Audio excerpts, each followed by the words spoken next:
Good evening, ladies and gentlemen. My name is Herbert Brewer, and I'm sitting in here on Focus on Africa, Focus on Liberia, for the well-rounded and versatile Dennis Jam. This evening, we are going to discuss the contested legacies of William V.S. Tubman, 20th president of Liberia, and we will be in conversation. I'll be in conversation with Dr. Samuel Toe. Dr. Toe, of course, I'll turn it over to him shortly and introduce himself. A young scholar, currently finishing some work, writing a book on Tubman, the impact and legacy of Tubman.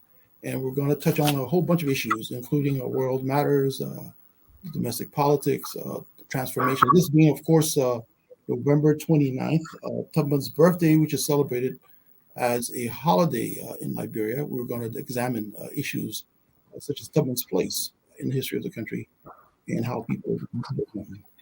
A few things I wanted to sort of say before I'll go into that introduction to Mr. Toe is that we hope or envisage to see this as a way to discuss Tubman in a larger or broader context. We are not really interested in personalizing it, although as you could tell from the song that just that accompanied the show when we started, there was a lot of personalization of Tubman, a kind of cult of personality that was built up around him through songs like those. But we'll get into those things later as we go on in the show. Let me introduce Dr. Toe. Dr. Toe, good welcome, and let's talk about yourself and what you want to talk about today. Dr. You're muted. Thank you, Herbert. It's an extreme pleasure to be on your show today. As you rightly said, today is the birth anniversary of President Tubman, but it's 2021 is also significant. It is the 50th anniversary of his passing in 1971. 50 years after his passing, the man still looms large over the Liberian society, the Liberian state, and the Liberian nation. I am Dr. Samuel Toe. By way of introduction, I am currently in Monrovia. I am the acting president of the Thomas Fowler University. I'm also dean, director, and associate professor at the University of Liberia. I'm leading the graduate school in international politics at the university, the Ibrahim Badamasi Bambangida International Program for International Studies. I came across President Tubman as a very interesting subject when I began my PhD, and we will go into this a little bit more. But I just wanted to lay the groundwork. I myself was an extreme critic of the man as a political leader, the man as a social actor. I think the man as a political consensus builder, as a statesman. But then, much of that perception had changed when I began to investigate his administration, particularly the immediate 3 decades after the Second World War when he ruled, and all of these evidence started coming up that contradicted some previous perception I have of the man. So this is discussion I hope we can have. It is not about the man necessarily as a person. I approach the subject more from the social, political, and economic transformations that occurred during his administration, and the extent that he himself had a role to play in most of those transformations. Tubman himself is a very controversial figure, as you know. He's very polarizing, as you know. He has been described by many names, but we're just here to discuss as objectively as possible and to say there are many different ways that we can understand the man as a social, political actor, but also as a statesman and as a leader. So thank you, Herbert. Okay, so thinking about and thinking about this topic, we of course would, as you sort of said, we want to broaden the scope, take out the big man theory of history, many people tend to see history as merely the actions of big men, great men, but it's much more complex than that. And Dr. Toe's research, his scholarship is impressive and extensive. He's done a lot of work digging up that story, and hopefully we can share and really get into some of the complexities that are involved here. But again, I think especially for our Liberian audience, it is important to understand just how complex these issues are. It is not. It is very simple to sort of blame everything on one man, a bad man, or that sort of thing. Or somebody's a good man, and leave it at that. Many times there are lots of gray areas, and many times there are unintended consequences from policy decisions that people make. So we want to think about the policies. We want to again put Tubman himself into a context. So Tubman, Dr. Toe, Tubman comes out of a particular context domestically, but also he comes into power at a particular moment in history, a particular moment in time. So perhaps why don't we start there? Like what's going on in the world in the 1930s, right, in the 1940s, globally, and then we will look at Liberia itself to be able to situate Tubman in his time and in his place. Right. Thank you, Herbert. Thank you very much. I mean, the Tubman emerges on the international scene at a time within global politics when much of the world is changing. Tubman was elected in 1943. He took office in 1944. Before he took office, he and President Barclay make a very important trip to Washington, D.C. And in fact, they are amongst the first Black leaders next to another famous American Black leader to spend the night over in the White House. And they discuss very pertinent global and international issues.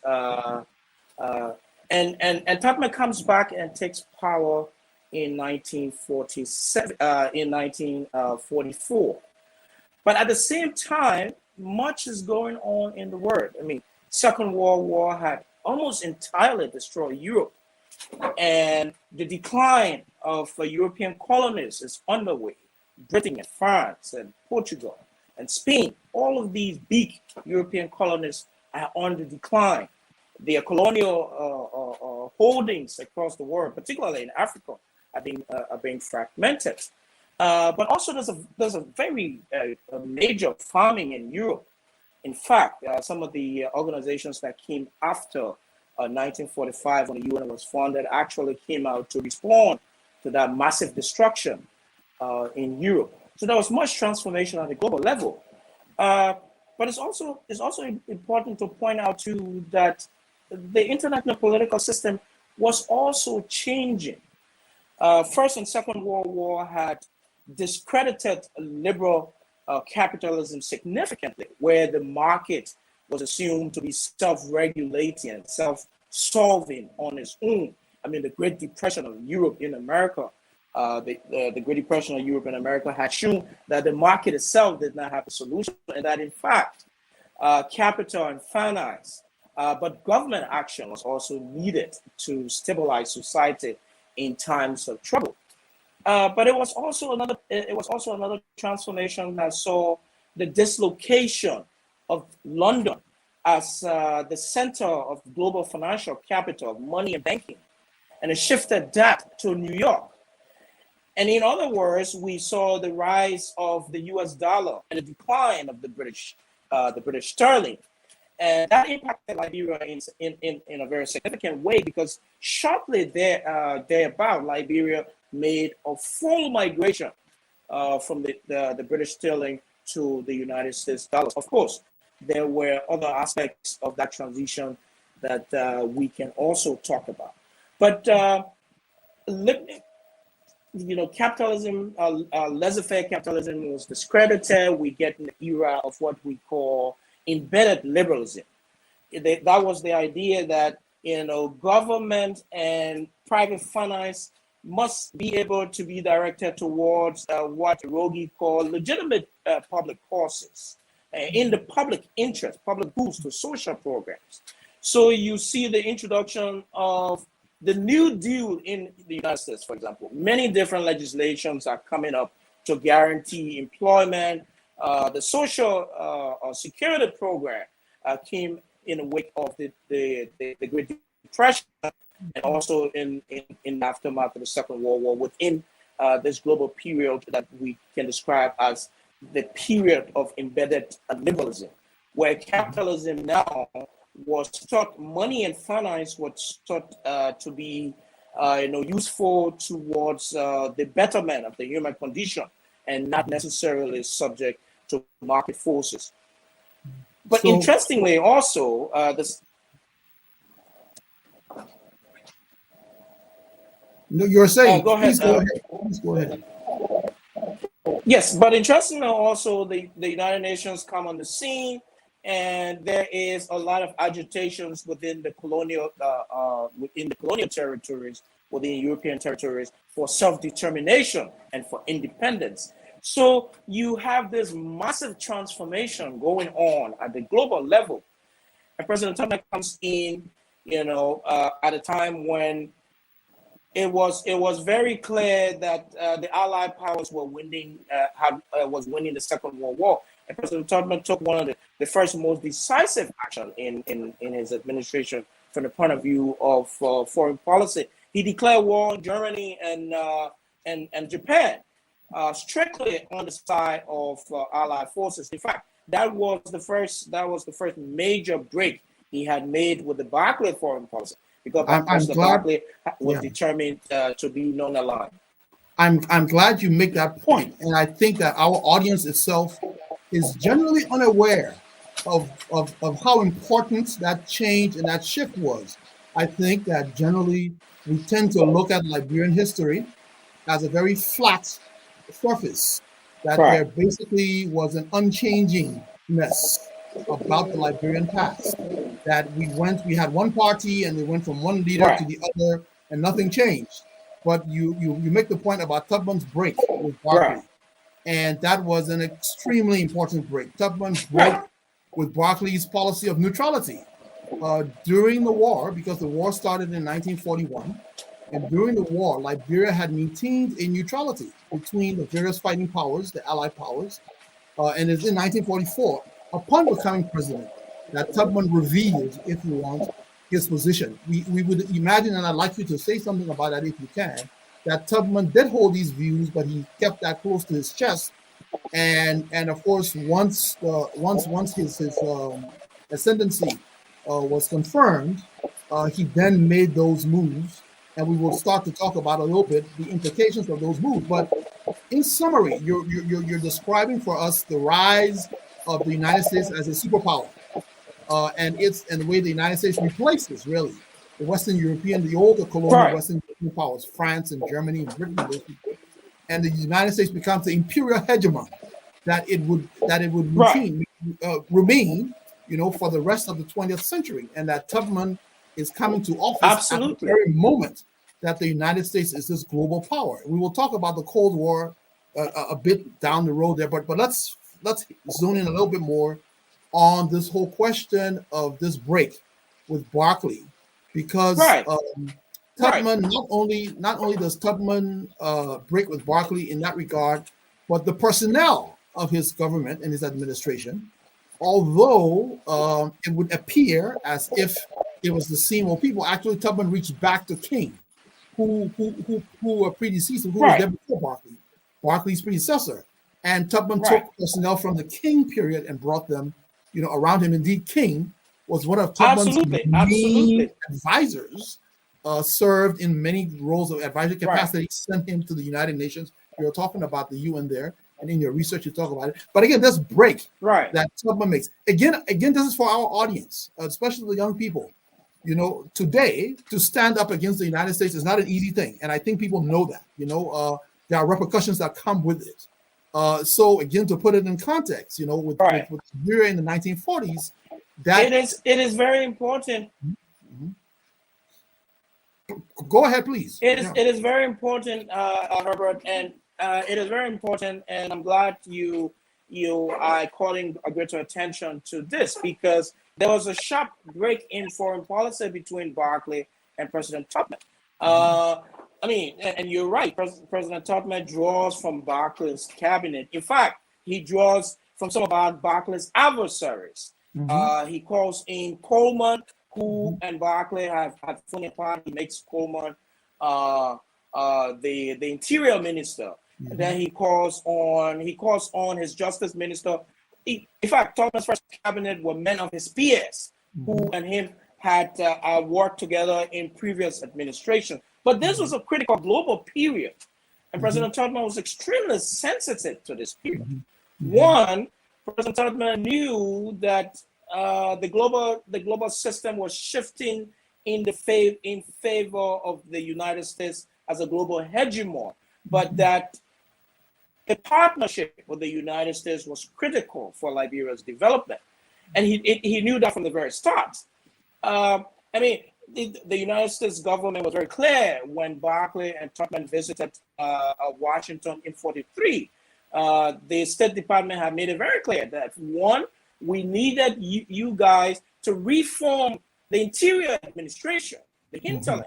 That's one request that Roosevelt and his cabinet made to Tubman and Barclay, but that we also had wanted greater access to the interior, because then we will convince ourselves that some of these transformations, some of these changes are on the way, but we will also be convinced about your particular position within the transforming nature of the new global system.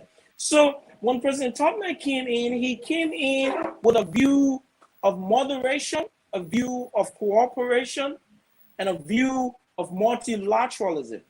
And it is important to point this out, because we will very soon begin to discuss the sharp distinction, the sharp break that comes out between President Tubman and other nationalist leaders of Africa. For example, Nkrumah, Toure, and other members who advocated radical nationalism at the time. But Tubman's foreign policy and Tubman's position to global development was that of moderation, was that of multilateralism, and was that of cooperation. In fact, he described the situation as an international solidarity of men and the equality of states. So these two concepts drove his engagement on the international scene. He advocated for the equality, the solidarity of all men within a common human family, whether black and white, and the equality of nations. And that will later inform the positions he take on trust territories around Africa and also on colonial centers around the world. Okay, so there's a bit of a backstory there. Tubman was not new to the political system in the process. He's an actor in that system. There's a bit of a backstory, and the backstory really is Firestone. And now, like Greg Mittman's new book that he's written, Empire of Rubber, he has an interesting analysis in there about Firestone and Firestone's role in World War II, especially. And you just mentioned in your earlier discussion there, you mentioned the kind of the transformation that was taking place, and that sort of merger of governmental and corporate power together out there in the world. Absolutely. It's sort of like new system that's emerging, and of course Firestone is part of that new U.S. imperial hegemony that's emerging through the use of American private capital and that sort of thing. So Tubman, again, to talk a little bit about Tubman's earlier role in facilitating Firestone's entry into Liberia. Again, I'm talking about Tubman King axis and that Tubman King coalition. And where Barclay, so let me throw that out. Could we see Barclay as a sort of a break to that process, and then Tubman as a sort of going back towards where King had started? Tubman's taking a reconnection of that process. Absolutely. And what needs to be said, Herbert, is there have been many different shifts. I mean, the Firestone deal itself, in many ways, was good and bad. It was exploitative economically, but it was life-saving politically. I mean, Tubman himself was involved in the deal. There was a general consensus at the time amongst the entire leadership of Liberia that without Firestone, Liberia would have lost its sovereignty to one of the European powers. That was a consensus. Nobody could refute that. The British and the French and everything. I mean, Liberia was grossly indebted. Plus, we had just come out of the 1930 labor crisis, and the League of Nations was on our backs. Even though Britain and France themselves were practicing forced labor, and as a matter of fact, exporting labor. In fact, there were many times that Britain had come to Liberia trying to recruit native labor, and the Liberians authorities had refused. Now Firestone itself was in need of labor. So this whole politics developed around the 1930 and the fanatical crisis. But I will stick to the Firestone deal for a moment because it's very interesting. Tubman himself is part of this deal. And there was a general consensus that without Firestone's intervention, without the U.S. political backing that it had given Firestone, Liberia would have been perhaps in one of the many different colonial holdings of Europe. And so Firestone, fast forward, Liberia contributes significantly to the American war effort, not only in its contribution of rubber to the war effort, but also the development of U.S. automobile industry, for example. I mean, Firestone and Ford form a very tight partnership because Ford is getting all of his rubber for the tires and all of his cars from Firestone. Mm-hmm. And Firestone is making all of this money. And so we enter the Tubman period, and President Tubman sees the rise of the U.S. as a global hegemon, and he decides automatically, emphatically. I mean, it wasn't any surprise the U.S. and Liberia had really long historical cooperation over a century, sometimes acrimonious, most often cooperative. But at this particular moment, Tubman saw an opportunity to align more closely with the United States. And what President Tubman did consistently was he couched Liberia's development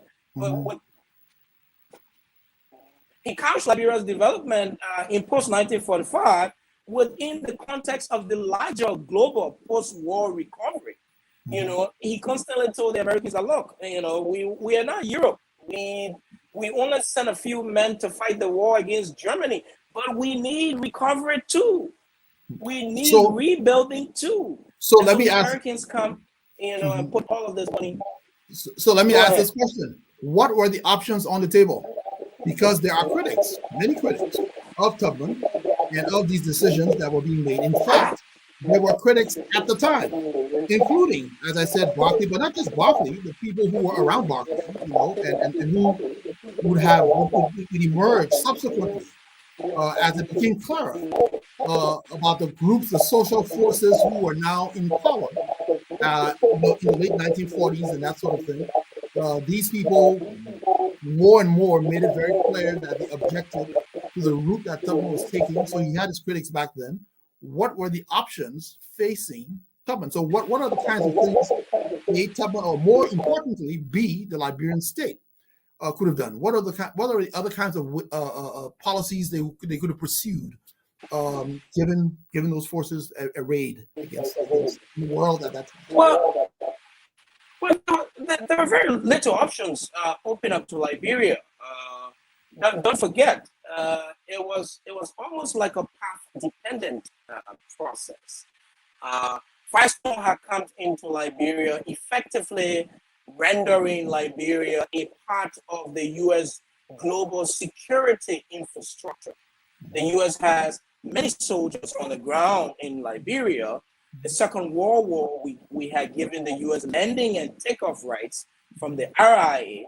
So way before Tubman, I mean, even though we had given them landing rights, but Barclay's idea was that we will still not participate in the war. I mean, Tubman came and said, we will participate in the war. In fact, in one of his messages, he actually named a particular Liberian. I think he called him a name I don't remember. And he said, this Liberian just returned from Europe fighting on the side of the Allied forces. So yes, Liberians were part of the war in the European theater, but this was a path-dependent process, and it was only natural for Liberia to have aligned with the U.S. Now, don't forget, Liberia is originally a Republican state. Liberia is originally a liberal capitalist state. All right. And so President Tubman is also concerned about the nationalist character of the Liberian state. Would he go the socialist communist route, or will he maintain Liberia's original character, original credential as a democratic, as a Republican, but also as a liberal capitalist society? And so the choices for me were very obvious. All right. And this whole debate about, Koa and Tubman, I mean, Tubman would have been unpatriotic had he surrendered Liberia's organic character as a capitalist society and as a liberal Republican society for something else. So the partnership with the US seemed a very natural one. I mean, the US gained quite a lot, and Liberia gained quite a lot as well. I mean, there are many who feel that Liberia was simply a stooge, a pooch around, but that's not the case. I mean, the US and Liberia did not agree on every international policy. So, for example, President Tubman openly opposed the P5 arrangement within the UN, for example. He called it Might Makes Right, a situation of might makes right, because all of the P5 were essentially victors of World War II. And so they simply congregated themselves on the P5. And one of Tubman's criticism was that you make this thing to look like because you're a mighty guy, so everything you do is right. But it's not fair, And so he had a certain level of criticism, even against the P5, before it became fashionable for reforms within the United Nations. So it's very important to say. Go ahead, Herbert. Now, I was just saying, but you do realize, of course, that because I asked the question about options, and you were discussing, you make the argument that Liberia was just naturally a country that oriented toward capitalism and liberal republicanism and those sorts of things. That was up to their political culture. But then, again, Barclay or Brownell, who had been Barclay's attorney general, those sorts of things, the criticisms that they would have had. When again we realized that in 1944, although Simpson had been part of that group that came with Barclay, and he had, as part of the sort of compromise they made in 44, brought him on the ticket as the vice president. The people who for the most part, that Tubman brings in terms of the House of Representatives, with the sort of movers and shakers, were groups in the society that had been on the outs during Barclay's time. I'm thinking about the Tolberts, and I'm talking about Henrys, like the Baptists. The Baptists were never prominent in the society up until 1944. Right. New groups of people he had brought in there, and then others were and then sidelining some of the school. But I don't think could you argue, for example, that Barclays or Brownell's or whoever else's alternative to a sort of full-blooded embrace of U.S. empire was communism, even though I would like for us to talk about Tubman's Cold War, ideas, but, or was there a third alternative, for example? It was not just capitalism versus communism that there could have been. There might have been. It was discussed. Right. That kind of third alternative to either of those two things. Right. I mean, African socialism was an alternative. Of course, that which was a chapter. Although I don't think that Barclay would have called himself an African socialist, but nonetheless. Well, right. I mean, the Pan-Africanist alignment had started long before Tubman had started under King with the Garvey movement, and later on with Firestone and Azikiwe and other people coming in defense of Liberia during the labor crisis, and Du Bois and everyone coming in defense of Liberia. So in my view, whereas a third option did exist, an alliance with the US was already in the making prior to the end of Second World War. I mean, we go way back to the interwar period of 26. All right, Second World War already started. Liberia had suffered significantly from the First World War with breaking relationship with Germany, And so the interwar period comes, and then Firestone comes. And Firestone essentially hawks Liberia into the U.S. A global hegemonic sphere. And so the relationship, in my view, was a natural one. I mean, Barclay had begun to accept overtures from the United States with the land lease agreement and the deal with the RIA that he had accepted from the Americans and placing American soldiers on Liberian soil, as a matter of fact. So we were very much aligned with the U.S. even before the end of the war. But Barclay's point was, we will not actively declare war against other countries. In fact, we will remain neutral. But the de facto position was we were pro-U.S. and pro-ally. But Tubman made that very bold stand. He took the risks. He made the bold stand. He stepped on the side of the U.S. by declaring war and plunging Liberia into war, even though, of course, we could not fight anything. But I think it was a symbolic role to convince the U.S. that we were on your side. And so after the war, we would also be in need of reconstruction. So let's talk a little bit then about Tubman's anti-communism and the Cold War, and how the importance of the Cold War shaping Tubman's anti-communism and vice versa, and how, in many ways, again, sometimes Liberians tend to both be presentists, but when it's sometimes meaning they look at the past strictly through today's lenses, which I think is not a good thing to do. You need to look at the past in its context, but also when you can see around you today the sorts of decisions people make, and think for yourself, well, if these people are making these types of decisions today, what about back then? I'm just reminded, for example, of President Doe in the 1980s. The United States put a lot of pressure on him to reform government structures. And they sent a group of economic experts from the U.S. They called them the OPEC. And they were supposed to have signatory power, signing power. They were the ones who would be in charge of signing checks and basically controlling the funds in the country. And President Doe just ran circles around them, ran rings around them. And of course, they collected their money and they left. And I'm just sort of thinking about, people tend to they look at somebody like Doe and they say, Doe is not experienced and he doesn't understand stuff. Doe was playing at a high level and he was, doing things to his regime's benefit, right? He was trying to survive. He outfoxed them. He had agency. I'm just using that to then compare to Tubman and Tubman's game playing, if you like, with the Americans as well, and the Cold War and his anti-communism. But I'd like to get your views on that. Right. And the partnership, President Tubman Liberia had a particular interest to oppose communism or the brand of National Socialism that Nkrumah and other African leaders represented. The Americans themselves had reasons to oppose and other Pan-Africanists. Yes, and other Pan-Africanists. Some of them were openly espousing communism and socialism of diverse forms, but Pan-Africanists also were part of the mix. Both the U.S. and Liberia had collective, mutual, but also separate interests in resisting communism. I had pointed out to you earlier on that Liberia and President Tubman were interested in preserving Liberia's Republican form of state, Liberia's communist, Liberia's capitalist, liberal capitalist, Republican form of government. But President Tubman was also afraid of ethnic nationalism, as a matter of fact.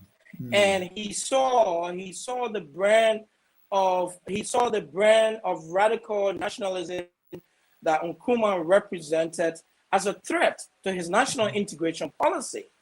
Now, don't forget, many people do not know, but Tubman was so fearful of ethnic nationalism that one of the reasons why the PRO was funded was not to spy on Tubman political opponents. In fact, the PRO was funded as early as 1946. By 1946, Tubman had no political opponent. His first opponent was 51, was Twe in the election of 51. So Tubman funded the PRO, and he said this himself. He funded the PRO to get to listen into traditional politics of the people. because the old men could not understand what was going on in the poorer and the sandy society. Those are societies that never get splinter group. There is a regimental hierarchy. I've never heard about a splinter group in those traditional societies. Those were loyal solidarities. And President Tubman was afraid, given the very small leadership of the American-Liberian class, that ethnic nationalism would have upset Liberia's integration program. And so he said, no. He said, no, we cannot allow, in fact, he called it sectarian ideologies. All right. So in addition to preserving Liberia's state character, President Tubman himself was opposed to ethnic nationalism in the form that Nkrumah and others were espousing, because he was afraid of how it would have divided Liberia, how it would have pitted one ethnic group against another, or the conglomeration of ethnic people against American-Liberian leadership. So I'm glad you bring that up as well, because we were going to, this is as good a time as any to morph into some of the domestic aspects of that, and how international policy, the Cold War, anti-communism, the fear of ethnic tensions and rivalry, were tied up. Dr. Fambule in Diplomacy of Prejudice, makes the argument, for example, that the PRO was just the mechanism for the personalization of the presidency, for the creation of this patrimonial state, right? The patronage system and a dictatorship. That's what really that represented. How do you read that criticism? Well, it may have served those purposes later on, but the original idea of the formation of PRO was not necessarily on personal patronage. I mean, President Tubman, more draconian approach to opposition politics did not come until after the elections, or during and after the elections of 51. Tubman was essentially trying to mobilize his domestic control across the entire country beyond the TWP narrow voters base. So you saw him extending voting rights to women. You saw him extending voting rights to indigenous people. So he was broadening his political base. And these draconian tendencies did not begin to come out until during after the elections of 51. But on the issue of the PRO, I mean, the PRO was essentially a social welfare system as well. In another way, President Tubman saw the PRO as a mechanism to circulate national resources, to pay people. It was like a welfare program, all right? In addition, I mean, many of them were lying to each other, but it was also both a welfare program as much as it was a security program. And I remind you again, the PRO was not founded to spy on Tubman political opponents within the civil sphere. It was founded to spy on indigenous politics out of American-Liberians' fear of ethnic nationalism. And so you see it being organized as early as 1946, all right, when and eventually Tubman himself become a member of the Poro Society, because he very quickly realized that he could not rule without the indigenous support. And so he joins the Poro Society, his wife joins the Sandy Society, and he ingratiates himself with traditional leaders, and he circulates national wealth among them. Many Liberians do not know that the chiefs were receiving 10% of all revenue collected in their territories. In some years, the chiefs were receiving more money than government ministers proper, for that matter. And so this was a situation of social complicity. The entire society was in on it as well, and you see the international dimension also impacting the domestic dimension. But what has to be very clear is that Tubman's foreign policy approach, particularly to some of the issues raised by Nkrumah, were largely influenced by his domestic policy. His domestic policy of gradualism, his domestic policy of integration, his domestic policy of national unity were actually policies that he took to the international scene. And he said, look, Mr. Nkrumah, with all due respect, we must get to know each other first. We must become integrated socially. We must first become integrated economically. We must become integrated linguistically before we can even move to political integration. And so that was how the idea of the United States of Africa just died off. I mean, I think it was a naive idea to the extent that it was extremely ambitious and forward-looking, but it was simply an unrealistic idea at the time.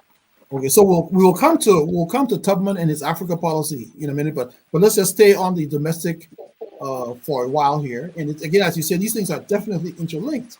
And what you are describing to us in a way is the way through which the paramount chieftaincy itself is transformed, that system, and that these chiefs, and we can call it, and Liberians need to actually know who some of these people are as well. Chiefs who are important allies, political allies, and who wield power in the country, as junior partners to Tubman's machinery, etc. But my other kind of question to you, hoping for some explanation here as well, is so, for example, Dr. Kia, in some of his writings, refers to the imperial presidency in this neo-colonial order. Right. What would be the features of that, and how, to what extent, is that system working, or do you actually not subscribe to the notion of an imperial presidency? That Tubman really is responsible for this modern imperial presidency within a neo-colonial structure. Well, I think Tubman must be credited for the imperial presidency, without a doubt. But the construction of the imperial presidency has its roots back to earlier periods. He consolidated the imperial presidency with the vast amount of mineral rent and revenue that he enjoyed for the first time in Liberian history. President Tubman comes to enjoy more resources in terms of revenue than all of his predecessors. So he expands the imperial presidency, but it did not originate with him, by the way. I mean, Arthur Barclay, for example, extended the presidency from 2 to 4 years, and got re-elected several times. Created the frontier force and the attacks. Edwin. Mm-hmm. And I'm saying Arthur Barclay created the frontier force and the attacks. If you kind of want to talk about. Yes. Barclay, both the frontier force in 1907 and the attacks. His first collection was in 1910. And Barclay creates all of these state apparatus. In fact, I argue that it was during Barclay's time that a new form of the Liberian state was created. The fusion of the Western Republican form of the Liberian state with traditional authorities, because it was Barclay who extended a certain level of autonomy, political autonomy, to the chiefs in an effort to ward off more European encroachment. And he extended administrative control of the state in the interior. But if we come down to Edwin Barclay, I mean, Edwin Barclay's response to the fanatical crisis was to become more draconian, for example. I mean, it was Barclay who was the first to chase Detroit out of Liberia. In fact, Detroit was expelled from the House of Representatives for writing a letter to the League of Nations complaining about the nature of forced labor in Liberia. And Barclay gives himself all of these powers, these new powers, to crush his opponents, because Barclay was concerned that Liberia would have lost its sovereignty. Now, don't forget, before Tubman comes to power, a major war breaks out on the Creole Coast. And Barclay himself was in part responsible for that war, because Barclay wanted to impose a particular kind of paramount chief on this particular area of the Sasstown, and the Creole people objected to it. So a major war was fought. That war lasted. In fact, there was martial law in the Creole Coast until President Tubman took over. And I'm talking about shortly after the 1930s, because that war did not end until, I think, 34. All right. Between 34 and 44, a martial law had existed for close to 10 years along the Creole Coast. And it was Tubman who comes, and pardon Joan Nimble and lift the martial law. So even though I will concede that President Tubman was, in fact, a big element of the creation of the imperial presidency, in part because he was significantly endowed with a lot of resources. But the presidency, the construction of the imperial presidency started during earlier periods, particularly under Edwin Barclay. So let's shift gears a little bit then to Africa, and Tubman's relationships with people as different as Houphouët-Boigny, as Sékou Touré, of course, Nkrumah, people focus on Nkrumah as well, but people, and the people who focus on Nkrumah as this sort of like Pan-African lodestar, as an obvious opposition to Tubman, tend not to analyze or think about Tubman's relationship with Sékou Touré, which was always a very close relationship, and so I'm kind of again curious about your take on the what's different and how Tubman approached these various challenges he faced. Yeah. Well, Tubman had a really good relationship with other leaders. He was strong and reasonable enough to have brought many more of his colleagues on his side when it came to moderation on the continent.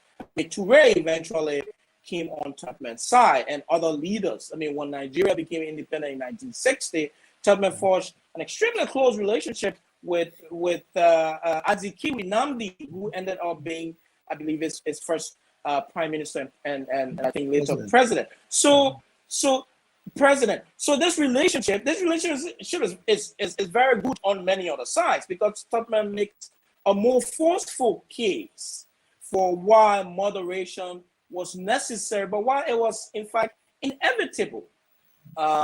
And why it was inevitable, to the fact to a certain extent, Tubman and Nkrumah maintained cordial relationships up to and until Nkrumah was deposed. But the man himself had a really good relationship with other leaders because he was a very powerful leader. He believed in the creation of a strong state, and Tubman's position was, before we integrate as a single nation state, it is important that we develop ourselves nationally first. And so he had this major vision of state building and nation building through three of his major programs: his open door policy, his national integration policy, and his education policy. Many Liberian scholars overlook Tubman's education policy, but it was significant. It was massive. Tubman opened the foreign scholarship program. For example, he had USAID and other people funding Liberians to go abroad. The universal education. We had a universal education law in Liberia before the rest of colonial Africa had that. In the French colonies, you had to be the son of a chief to go to school. In Liberia, you could go to school whether you're a man or not, or a woman or not, or son of a chief or not. So those three policies were actually Tubman's really big domestic policies that in a way also influenced his policy for the continent and globally as well. Listening there, one of the things that becomes apparent, though, as you kind of make your case for Tubman, you're forcing us to reassess. That's been your argument. Reassess. Let's look at this dispassionately. We can look at the pros and the cons.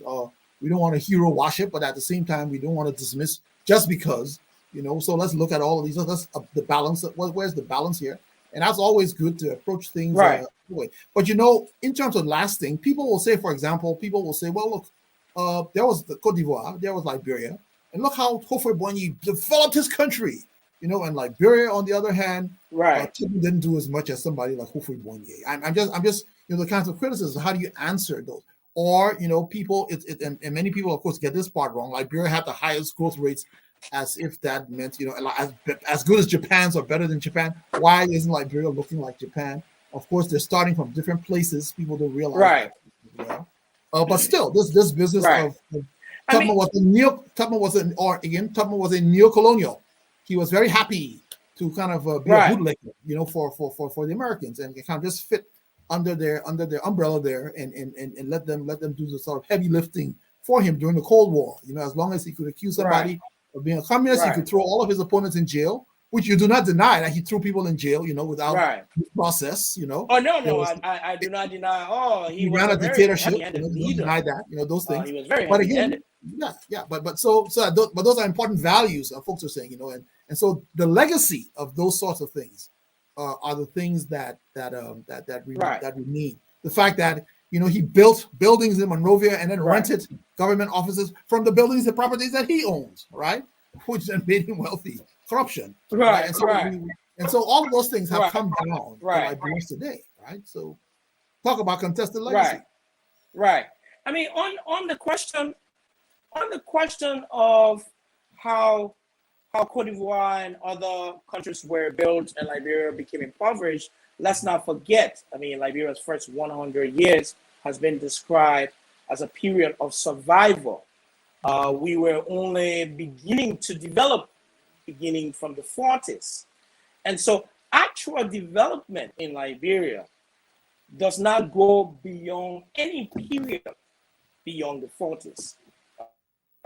When Tubman comes in and opens Liberia up to massive foreign investment. Already Cote d'Ivoire, Sierra Leone, and Guinea have been, and Sierra Leone have all been receiving Western capital, because long before the end of the Second World War, those colonies were deeply within the colonial economic infrastructure. And so you saw British money, you saw French money building these colonial centers because of the strategy of extraction. We did not get American money to extract revenue from Liberia until after the Second World War. The only massive economic actor prior to the 40s was Firestone. And Firestone did not begin to even give Liberians or the Liberian government a revenue on profit it was making until 1951. Firestone was only paying revenue up to 1951.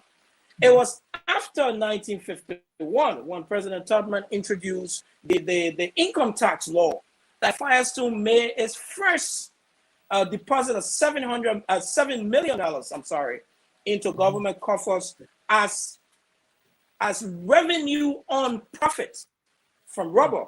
First, it was only the value of rubber exported that it was paying a small fraction of royalty on. It was Tubman, after Tubman had finally paid Firestone loan at the end of 1951. And then he introduced this income law that Firestone began to pay income tax. So prior to that, we had not received any major investment as a country. It was only after the Second World War, with the coming of Americans and the exploitation of iron ore and the high prices of rubber and iron ore in international market, that we saw these new investments. And a considerable amount of industrialization did occur. I mean, there are people who want us to believe that Liberia was growing, but it was not developing. That is not necessarily true. That's not true at all. The country, I mean, it's impossible to have a growth of 15% for a decade or more and not experience a significant amount of economic, social, and political development. And we can talk about that a little bit. I guess, what his critics say is that, the theft of land, for example, by Firestone and by the mining companies, the theft of land, people's communal lands, etc., was something that he encouraged, and that his job was to put down resistance, and Liberians resisted. They resisted those sort of ways they were made to work, forced to work, and the kinds of low wages. Liberians resisted those things, and Tubman, used the law and put those things down. Put down resistances in the 50s and the early 60s. Outright banned people from the ability to unionize themselves. So that's his legacy there, kind of an authoritarian state, and all then justified by the notion of, well, you see, there are more schools being built. We've built a road from Monrovia to Totota. Those sorts of things. So, again, where's the balance? Where's the balance there when you kind of have this strong state, the rentier state? You kind of talk about that in your research and work. The patrimonial state, the neo-colonial state. Either way you look at it, this is undemocratic. That's really what it is. And you have here that's Tubman's legacy. The lack of democracy is the legacy. And then you have here on the one hand a group of people who are willing collaborators. So it's not, which is why I also myself, I want to stand back and ask all of us to stand back. So it's not just Tubman, but the collaborators around Tubman. So it's the Parliament chiefs that you mentioned, right? But it's others who see benefits and opportunities, being sycophants, being whatever else. People who say, "Oh, benefits are coming my way." So here's an opportunity to build a new house, to own, to get on that gravy train and get part of it. And they're rewarded and they're praised in the society, and to heck with the fact that Liberia used to have a vibrant newspaper journalism. Professor Boris in his book on power in the press and press freedom, in prior to Tubman, always had vociferous little news rags, etc. coming up. Albert Port, the one-man band that he had, that name is famous, but many other people. There was a man called Frederick Taylor who had a paper in Monrovia called the African Nationalist. And I'm sure again for the young people, they have no idea that we had that sort of tradition. But that Tubman snuffed those things out, and especially after 1955, the so-called plot that fails. That Tuan Red talks about. Yeah, the plot that failed. That talks so. What I would say, what I would say about that, Herbert, and you're right, there is a level of social complicity during this period. I talk about that in an article I wrote sometime last year on the Bush Chiki. There is a pervasive level of social complicity.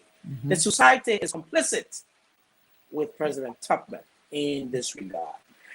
President Tubman sells the idea of development, by the way. At that time, development was the new buzzword. I mean, we had abandoned civilization and Christianization, and we embraced development as a new proxy for Western modernization. All right. Whenever Tubman says, I'm bringing development, everybody jumps on board with it. Under the canopy of development, Tubman made people to Liberians to willingly pay more taxes than they ever wanted to pay in the entire history of the country. I mean, President Tubman collected more domestic taxes than any other president prior to him.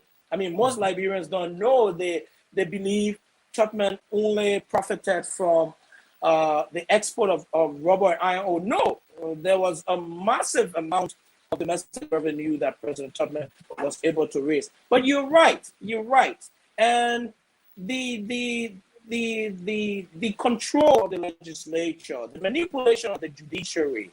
Tubman was not a friend to the free press, for example. He did not like criticism, for example. You will be surprised, Herbert, that when Coleman and others were captured, the newspaper headings, the headlines in Monrovia, see ordinary Liberians calling for Coleman and his family to be executed, public style. Yes. The newspaper headline carried it, ordinary Liberians. So it wasn't Tubman alone. I mean, Tubman has been away for more than 50 years. But we still have the imperial presidency, by the way. Of course. We still have the enclave economy. We still have concessionaire as they approach to investment in this country. So there was a level of social complicity that the society is still enjoying 50 years from Tubman. So, I mean, we have to credit him to a certain level of a widespread political participation that he encouraged. I mean, extending the voting rights to women and indigenous people was not insignificant.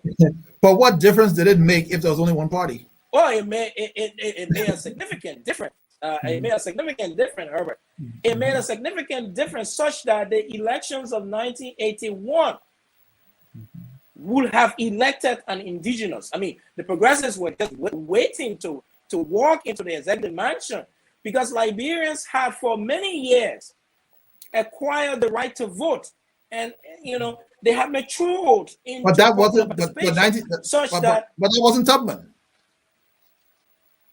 It wasn't Tubman. It was Talbot. But what I'm saying is the right to vote.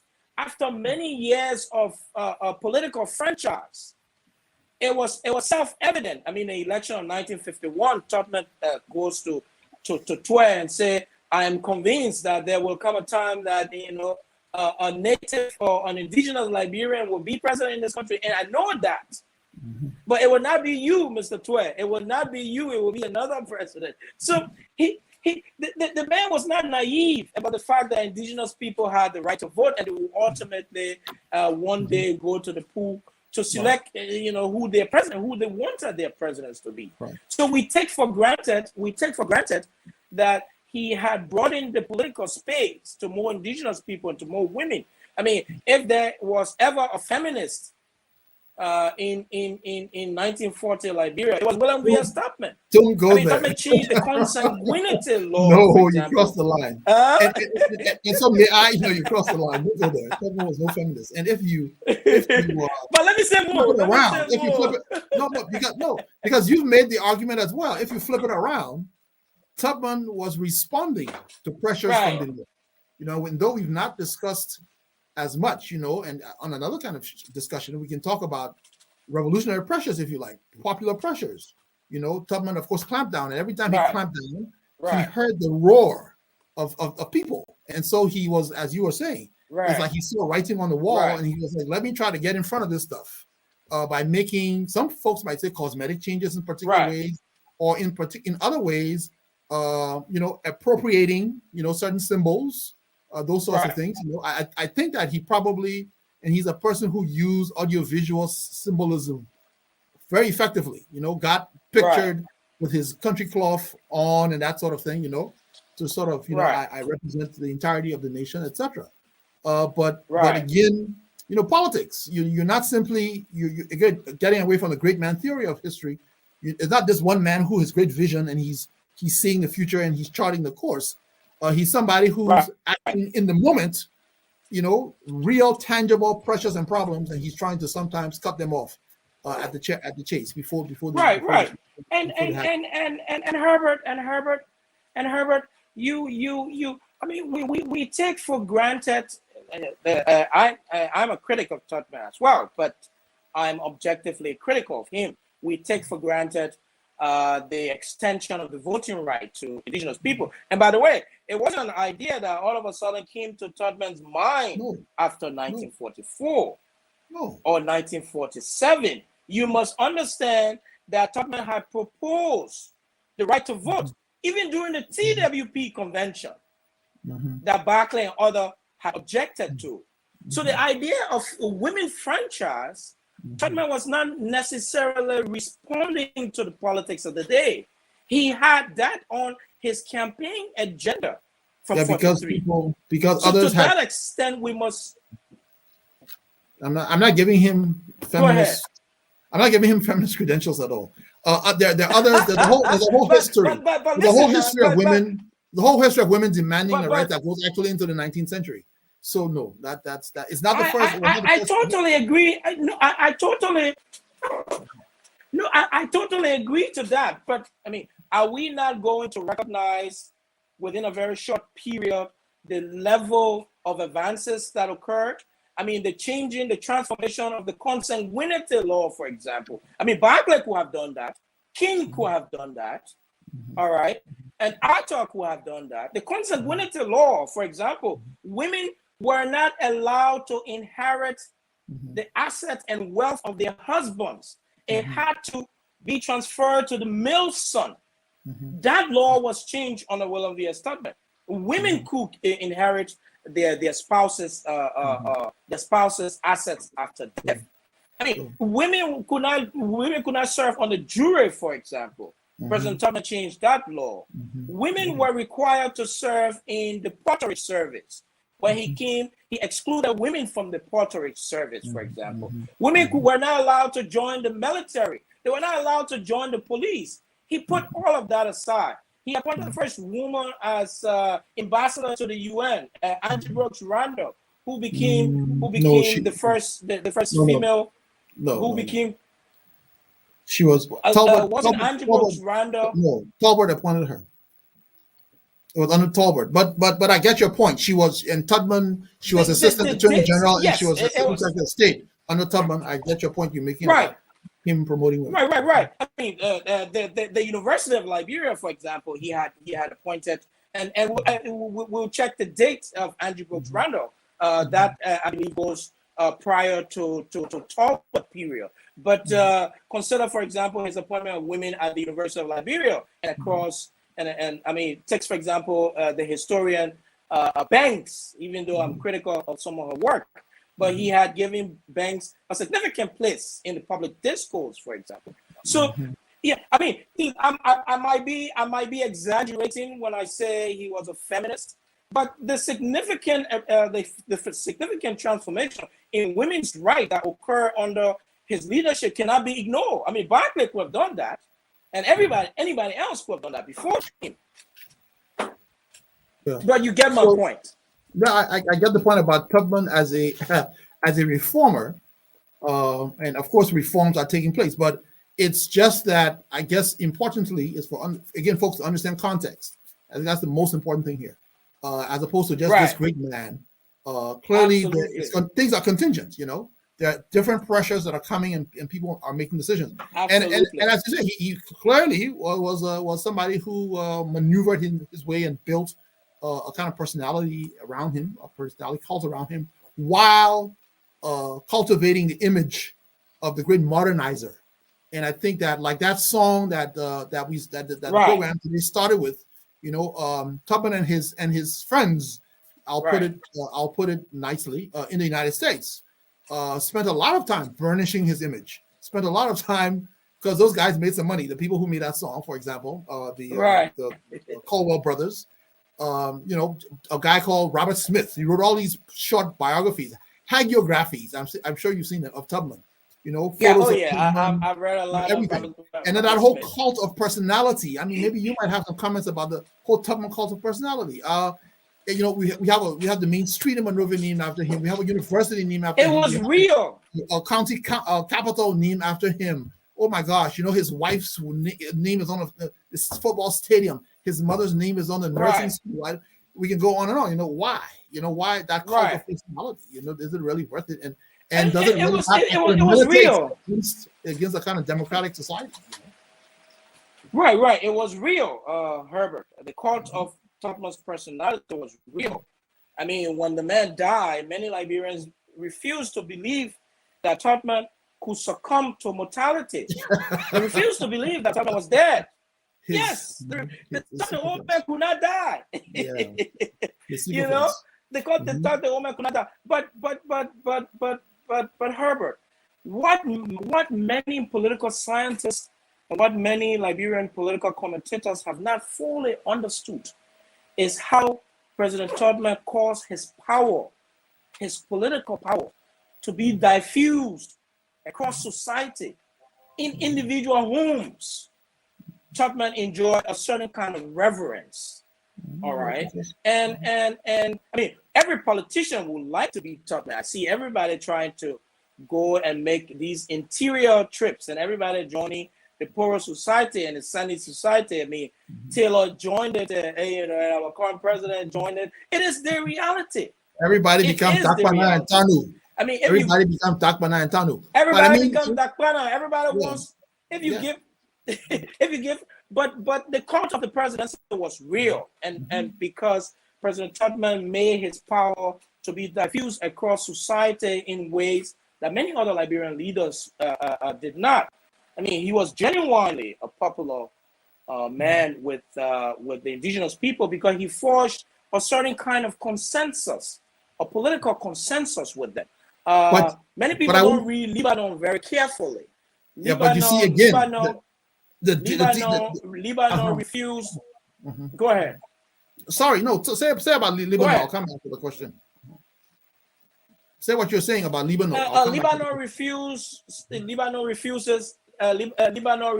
to describe Tubman as a totalitarian dictator because he said, and just like you and I are saying, society was complicit. There were middlemen. There were men below Tubman, the chiefs, the paramount chiefs that he depended on, that his power could not have been projected without them.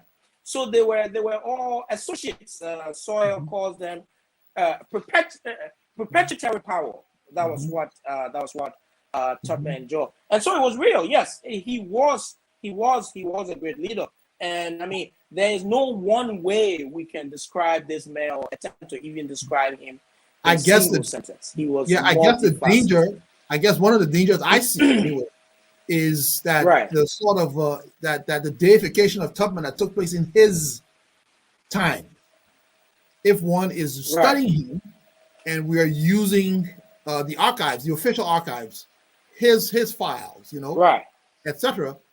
Right. In death, he becomes deified. As there's a continued deification as well that takes place, and so in a way, it's like you need to, in a way, then you have to de-Tubmanize the archives, if I may invent a word, of just as much as we might need to de-Tubmanize the society itself. Like I know in Iraq they talked about de-Baathification. After the war in Germany, they talked about denazification. In Liberia, we really never had a de-Tubmanification. Tubman tried a little bit when he put on the swearing suit, and he kind of like say, okay, I'm not Tubman, that sort of thing. But things got beyond him. But I mean, almost as quickly, the entire political culture that in Tubman's case, he grew up in, everybody, the maximum leader existed in all the other institutions in society by the time Tubman was done. So in churches and private voluntary organizations, people were presidents forever, and people were leading institutions forever. Those sorts of things became like, the kind of norm in the society. So I'm just saying that the one danger in any kind of Tubman scholarship, which is necessary and important, is that we forget the voices of those who resisted Tubman. We forget the voices of those who were proposing, alternatives. So we don't spend as much time on Mr. Funderland. We don't spend as much time on, various women and men at different parts in the society who fell afoul of this massive security apparatus that Tubman had. I'm just giving examples of that. There's lots of. We do not really. You're absolutely right. You're resistance under Tubman. That's something that's. You are absolutely right. You are absolutely right, Herbert. You are absolutely right. And let me just finish. Let me just finish, and I'll let you go. And so, for example, like you were saying in the statement, how Tubman was able to build a consensus, and indigenous people liked him. That's not true. There were people there were sycophants and there were supporters and allies, especially the chiefs, who when he came to his executive council, they brought their problems, and his supporters are there, and those individuals, lauded him, and they danced in the street, and they did all of those things, let food, bring the food and the drinks. And it is not that, and the opposing voices were silenced and hushed, so that's a false image we get of Tubman as this sort of godfather and this like this notion of a benign dictator. He was not a benign dictator. I don't think we can fairly. Well, I mean, the evidence, and this is a debate that is not a new one. You and I are not the first academics who, are attempting to understand the Liberian society during the Tubman era. Many other authors have written many books. I mean, Tubman reverted to traditional chiefs many a times when it came to matters of the hinterland. Tubman did not, like other leaders, for example, target one ethnic group or another. It's very clear from the administrative records and the evidence that Tubman ingratiated the public bureaucracy into traditional society. So he was the first to put chiefs on any systematic salary, for example, across the bureaucracy. He was the first to give them opportunity to be the first to take some of the prize lands along the roads that were being paved. He had championed the 10% payment. In fact, that 10% continued to be paid to the chiefs even during Tubman period. So the chiefs were taking 10% of every revenue, including the hot tax revenue, by the way. They were taking 10% of that. In some years, that amounted to millions of dollars that the chiefs were taking. So the evidence suggests that there was a kind of consensus, a kind of political consensus. Tubman had given the chiefs a certain level of political autonomy within the territories that they but rule. what? Okay. All right. So what we're going to do now is we're going to go to break, and then we'll take kind a of break. Yes. comments, right, and have call lines, I believe, open after this. So we'll come back to this and much more. It's fascinating, always stimulating. Thank you, Herbert. When you're listening to Focus on Liberia, and Herbert Brewer sitting in for the versatile and well-rounded Dennis Jah.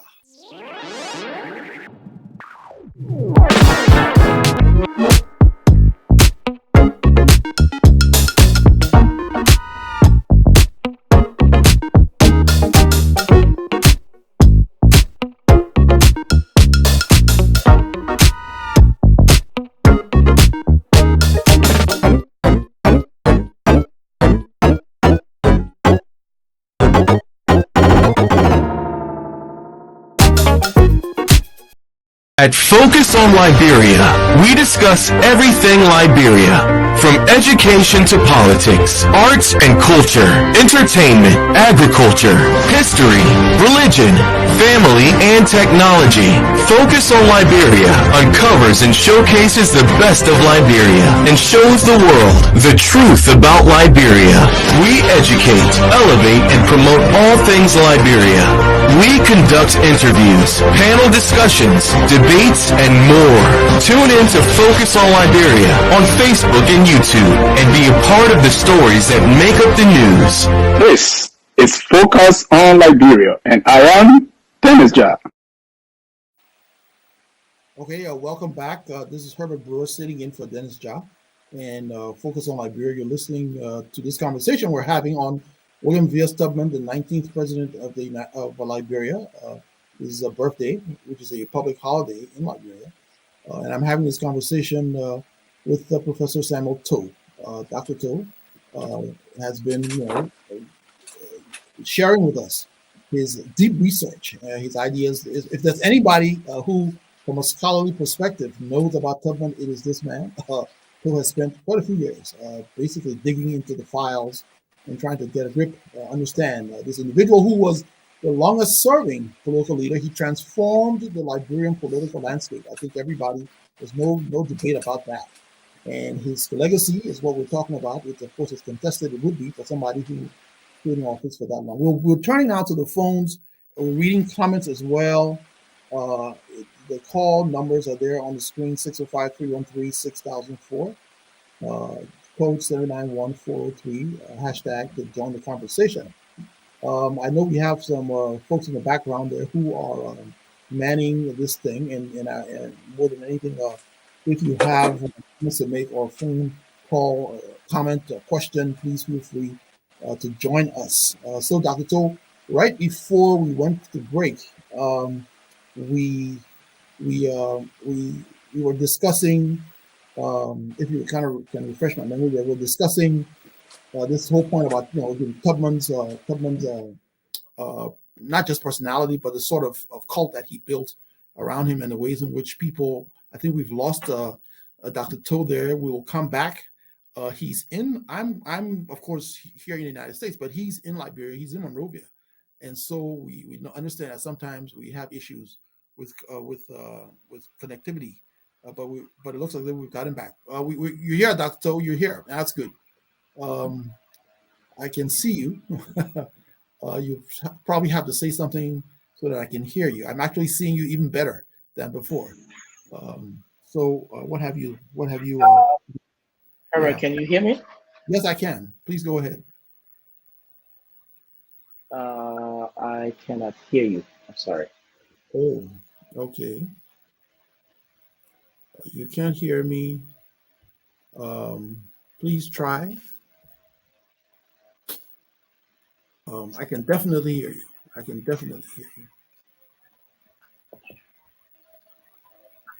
Sam Wallow says, Tubman is the worst thing that happened to Liberia. He destroyed the institutions and systems of Liberia. Jimmy Eastman says, Tubman was rarely deified, even in death. It was only whispered that he had died. That is true. That's kind of how we sort of saw Tubman, as if he had these special powers. Hamilton Zilli says, most times people misinterpret and misjudge the Tubman era based on their parochial understanding of history. Good point there, Hamilton Zilli. things, big things happen in the world, and people tend to personalize. That's just human nature. Samuel Gover says Tubman was a benevolent dictator. He wanted his actions, whether good or bad, to be portrayed as intended to help rather than hurt the people. He hated criticisms. He had political tentacles stretched in every corner of Liberia. His PRO was deceptive in all its intents and purposes. Wellington Campbell supervised the ears and eyes nationally and internationally. David Coleman and his son, as well as Famule, were some of his national and international victims. He rewarded loyalty and he punished people. Of course, I guess the rest of that statement, he punished his opponents. Tubman was a dictator, autocrat, a very bad leader. Is what Ramberley says. Evans says the country people, as they were called, felt inferior to his regime. They used a force to subdue anyone who crossed his path. We don't have, I don't think there are many people who would look that fondly on Tubman. This is why Focus stands out among the many platforms. It was a very informative exchange. Thank you, Mr. Macaulay Wiley. Sam, Dr. To, can you hear me now? Yes, I can hear you now, Herbert. I'm reading some of the comments that are there. I hope you can see them as well. And he says, Dr. To is speaking as if Tubman was this great guy that came and wanted the best. No, Tubman was responding to the changing dynamics, the pressure from the indigenous people. And a position, I would say, I think pretty much that's happening. And that happened. There was no need, for example, for Tubman to pass the national security laws that he did. In fact, right. So Dr. you can talk about this as well. The reorganization of the Liberian National Guard into the Armed Forces of Liberia, right? It went from LNG to AFL. Actually, it went from Frontier Force, the new incarnation after the Americans in the Second World War. You got the Liberian National Guard.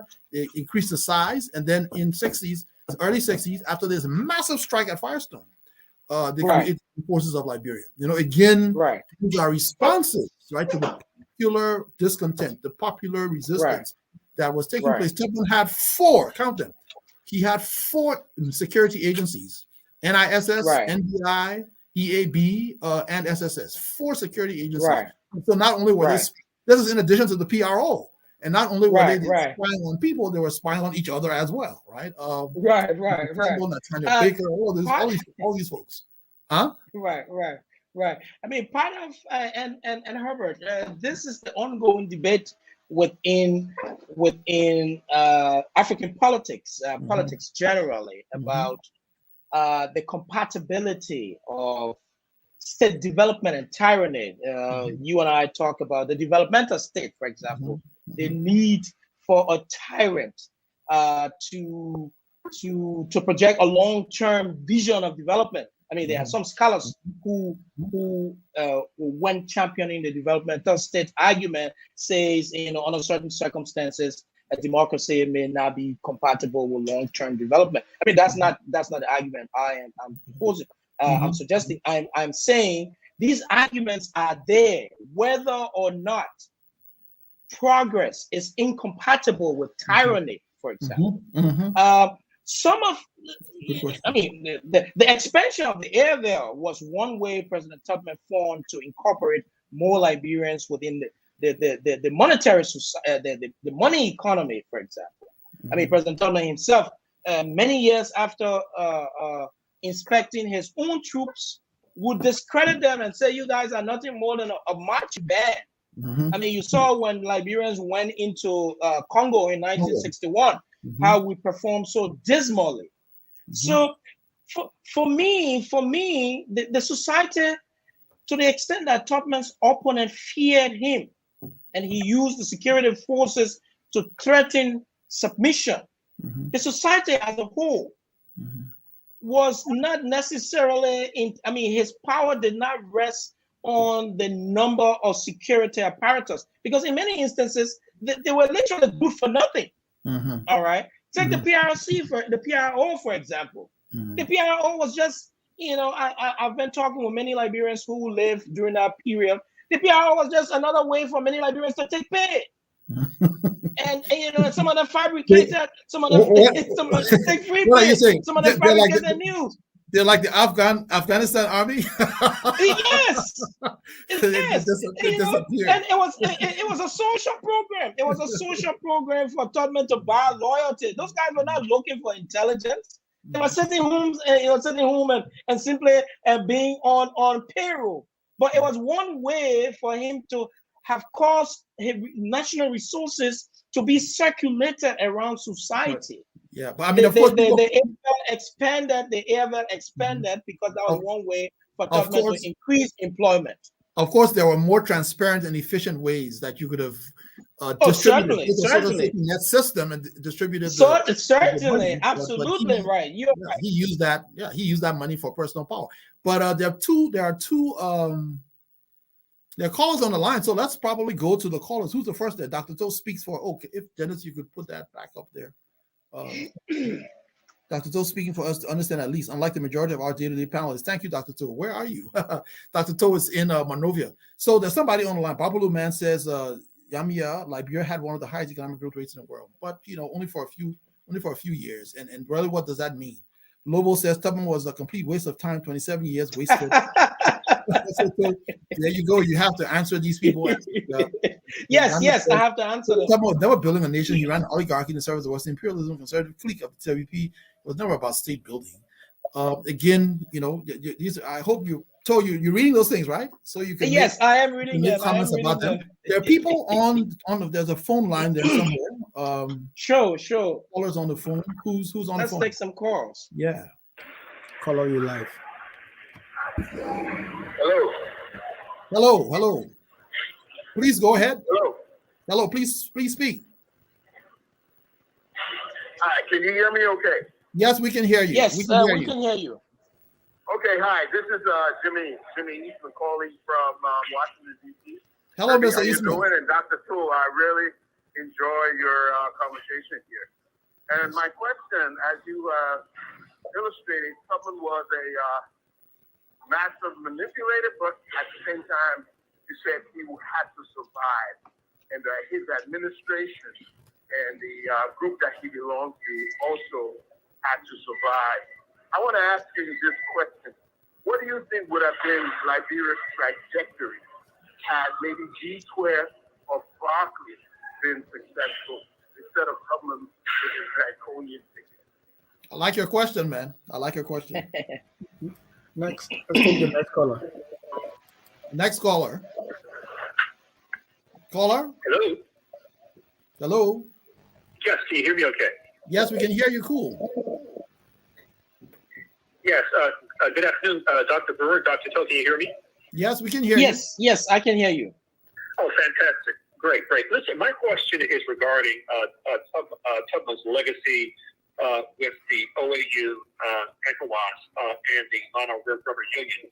I'm a member of the Liberian Study Association, and what I have discovered via that organization is that it was Liberia, under the leadership of President Tubman, that actually drafted the first charter to the OAU. And so I would hope you, Dr. Brewer, and Dr. Toe could speak to that, which I find to be fascinating. And I don't understand why Liberian historians tend to negate the huge role that Liberia has played on the African continent. It is massive, and it is beyond belief. But still, it's almost as if no one knows about what Liberia has done in terms of his role as being a leader on the African continent. So my question is, or basically, could you speak to the role that President Tubman played in the formation and the drafting of the OAU Charter, which was actually adopted by those other 33 countries at that time? And so I'll end my question there. Thanks so much. Right. Well, I can go ahead, Herbert. Is that okay? Yes, please. Right. In terms of how Liberian trajectory would have been under Twer or Barclay, is a very interesting counterfactual question that I don't know. I mean, I don't know what answer I can give. What I can say, however, is, and Herbert, you know this debate as much as I do. Less than 3 years after President Tubman had died, a major UN delegate, a major World Bank delegation went to Liberia, and the assessment that was like almost 2 years into the Tubman administration.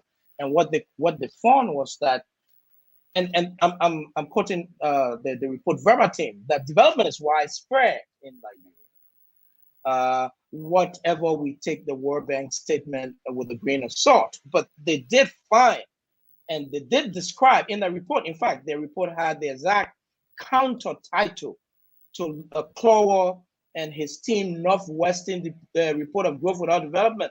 The bank team said, this is growth with development. Liberia is widespread. And I think President Tubman set Liberia on such a trajectory that President Talbot was able to accomplish as much as he did. I mean, I will argue that we were acquiring a semi-industrial economic status by the time Talbot was about to exit. And many Liberians do not know that our economy performed well. And I disagree fundamentally with this whole idea of growth without development. I think significant development did occur under President Tubman. With respect to Liberia's and Tubman's role in ECOWAS and AU, yes, that is true. The first draft of the OAU chapter was actually written in Monrovia. Herbert, you have read the account of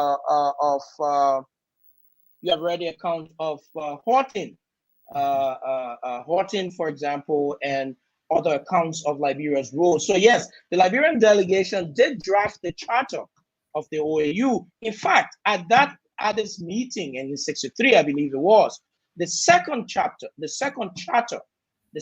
constitutive document that Liberian delegation, President Tubman also proposed, was the founding document of the African Development Bank.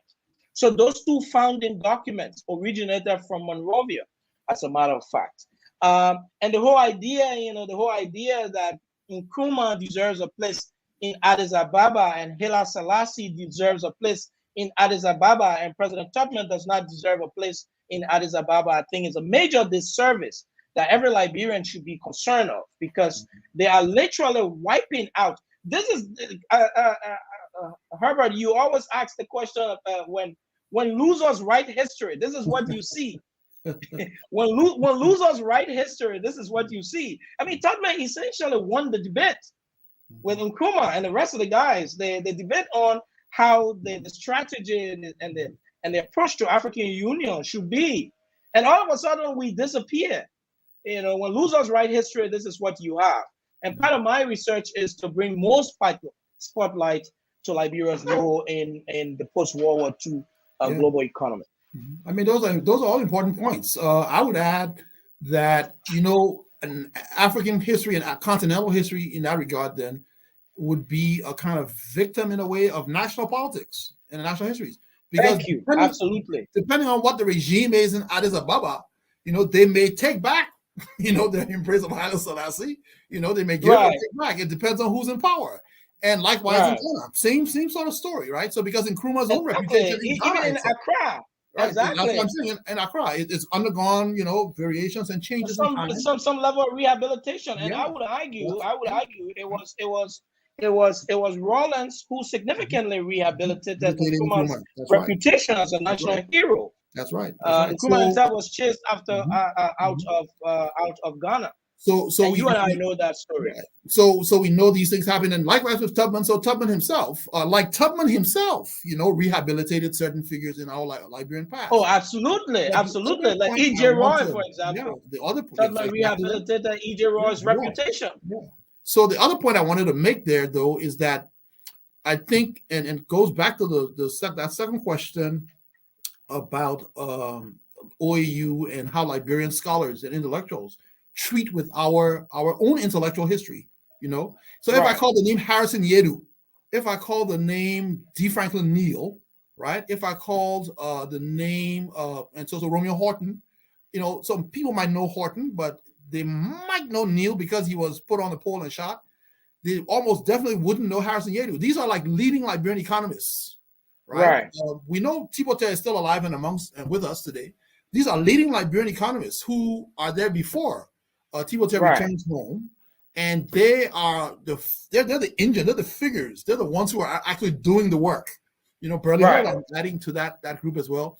At one point, the Division of Planning, before it becomes the Ministry of Planning, Department of Planning and Economic Affairs, the Bureau of Statistics, the Bureau of Economic Statistics, and they're writing stuff and they're making arguments. I mean, they're really the ones who are developing so many of those after Charles Sherman, these folks who had gone scholarships and they returned home in the 30s. Yedu has a PhD, that sort of thing, and they're writing, and they're promoting. They have these ideas. I've not seen any kind of work actually that just looks at the history of economic ideas in the 19th century, in the 20th century, much less the 19th, and we had those two.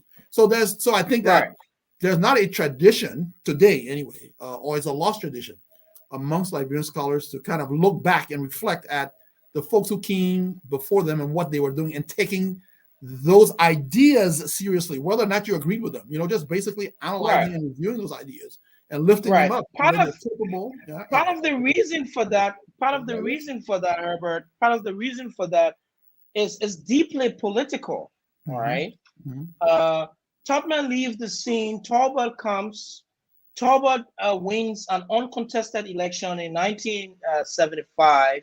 The progressive movement intensifies, and the progressives get to write a significant perspective, narrative of that period. And so the progressives have a political interest in vilifying not only William V. Tubman and William R. Talbot, but TWP as a political institution and American Liberians generally. So all of Liberia's history prior to 1980 is vilified entirely, including all of the intellectual tradition that goes with it. And we really don't care what place Liberia takes on the international stage.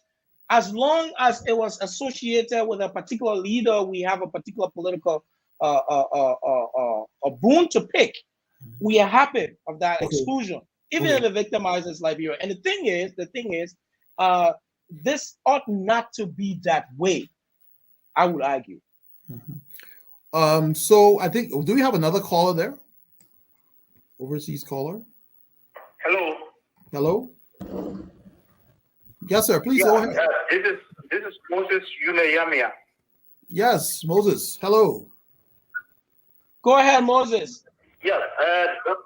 Dr. Brewer, how are you? Dr. Pooh, how are you? Good, we Moses. Are okay. Good. Go ahead, Moses. Yeah. Very interesting discussion. I've been following. So I thought to make my contribution. Yes, sir. Yeah. So we should. I just want to make few clarification. Number one, Kwame Nkrumah was not chased out of Ghana by the Ghanaian people. Kwame Nkrumah was overthrown by the M15 of Britain and the CIA of the United States of America. There are so many disclosed documents that implicate the M15 and that of the CIA that are out there, and I expect Dr. Cho to know about this instead of arguing that Dr. Kwame Nkrumah was overthrown or chased out of Ghana by the Ghanaian people. And the reason for which he was overthrown was because of his pan-Africanist progressive politics, which was very necessary to counteract the disastrous effect of colonialism in Africa. And it has always been the nature of Western imperialism for over 500 years to deprive Africa of national transformation, continental transformation. And the only way to do that is to deprive enlightened sons and daughters of the continent from serving in national leadership and promoting people like Tubman, who would dance to the whims and caprices of Western imperialism to lead. This is why Tubman led Liberia for 27 years, unopposed, because he had the support of Western imperialism that had economic power, military power over the continent. It was not because Tubman straightened in the internal dynamics, transform the economy, and bring the people into the center of history.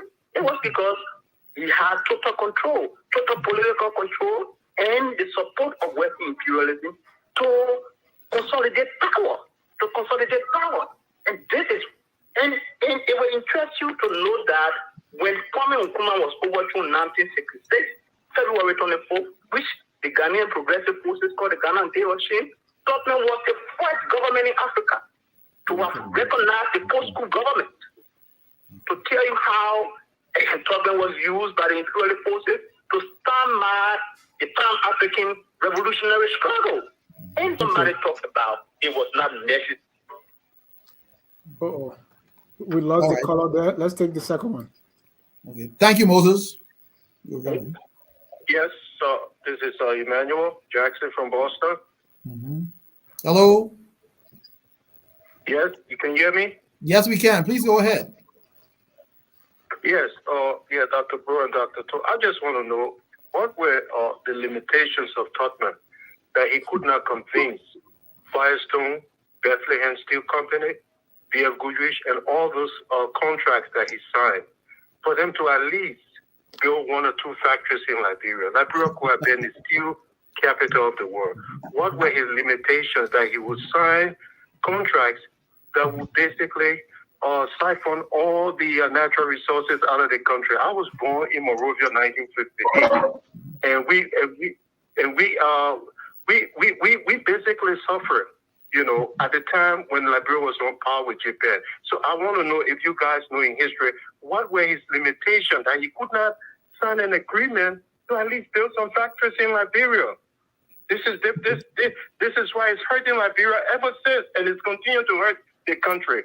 Because I heard that Hardy Firestone went to the Asians, and the Asians said no, that they were not going to permit Hardy Firestone and all these guys to just come and take their natural resources without building the industry in their country. And this is why the Southeast Asia and all these places, they are taking over the rubber industry and the steel industry, Thailand and all these countries, because they signed agreements that made sure that the industries were built in their country. Why Tubman did not sign that? Why? What There's a limitation? Okay. Well, thank you there, Mr. Jackson.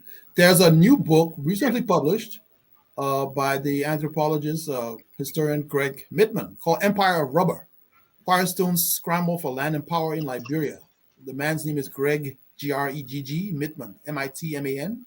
The book is called Empire of Rubber, and I would actually recommend that Liberians buy that book and read it. And I think he does deal with that as well in some depth. He studied it for quite a while, this history of Firestone in Liberia.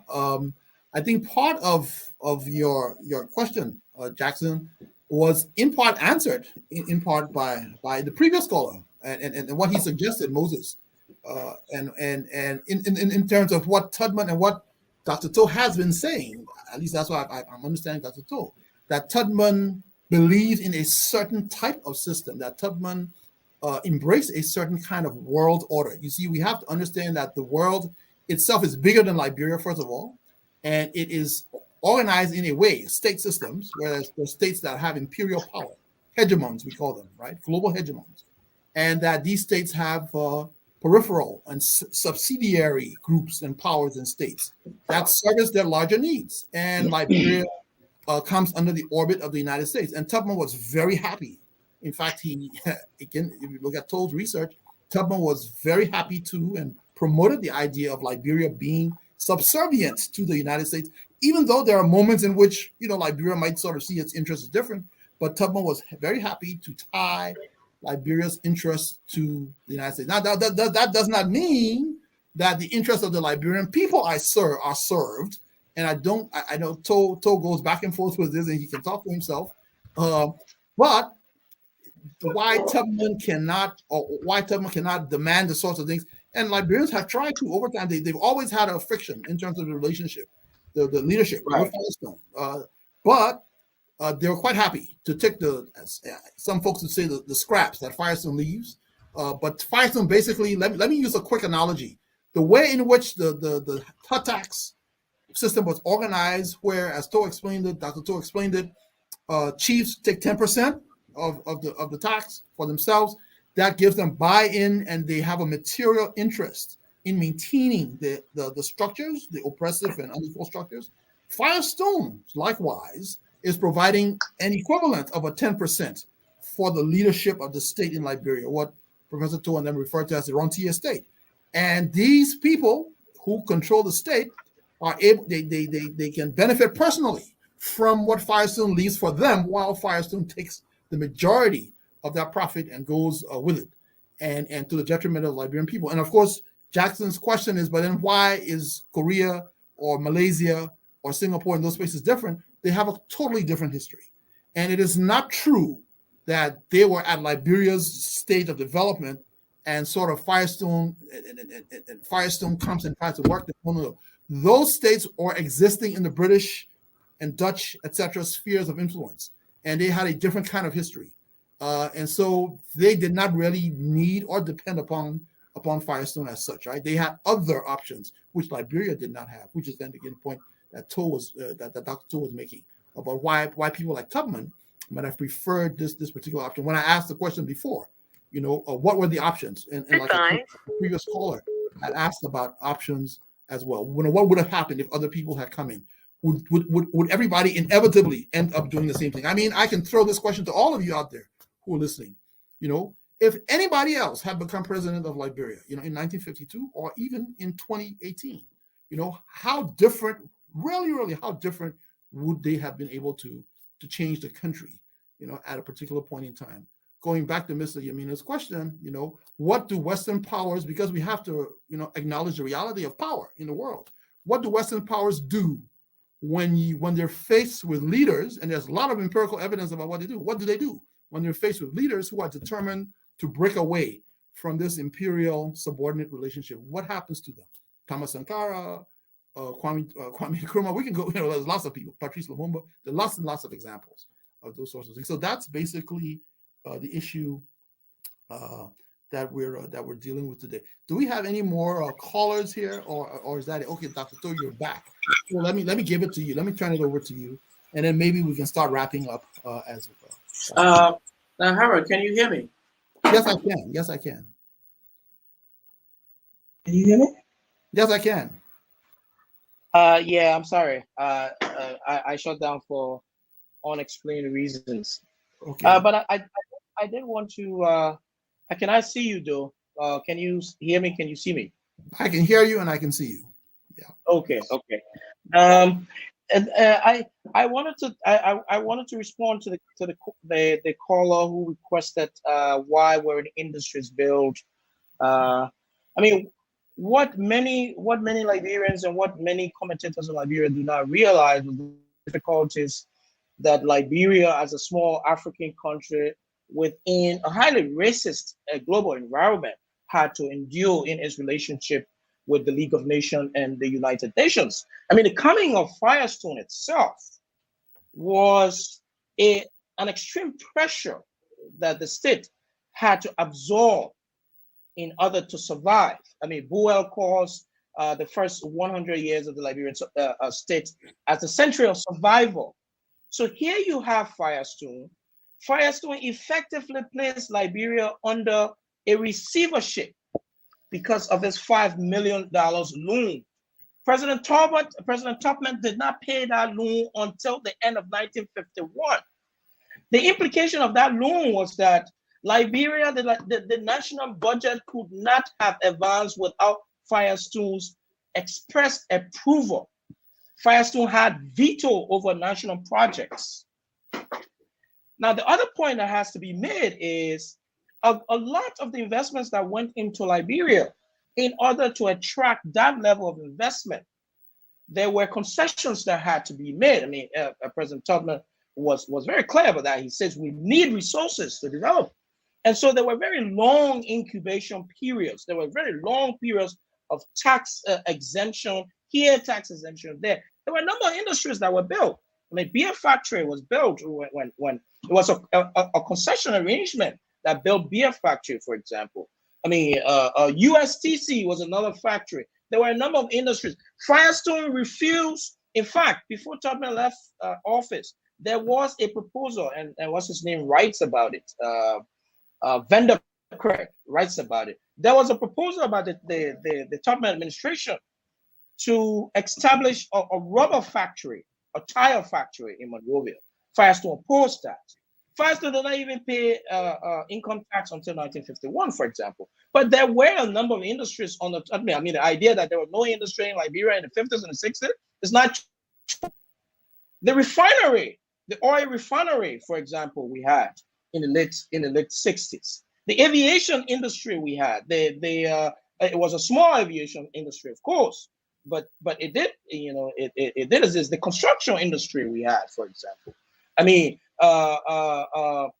President Tubman, got in a number of foreign companies to invest in Liberia. The free zone that we see, the free zone across the breach and along the Butlersville area, those were all economic activities that were launched under President William V.S. Tubman and extended to the Talbot period. So we have to be a bit circumspect when we talk about issue of industrialization and development. There was a burgeoning industry, and the records show that.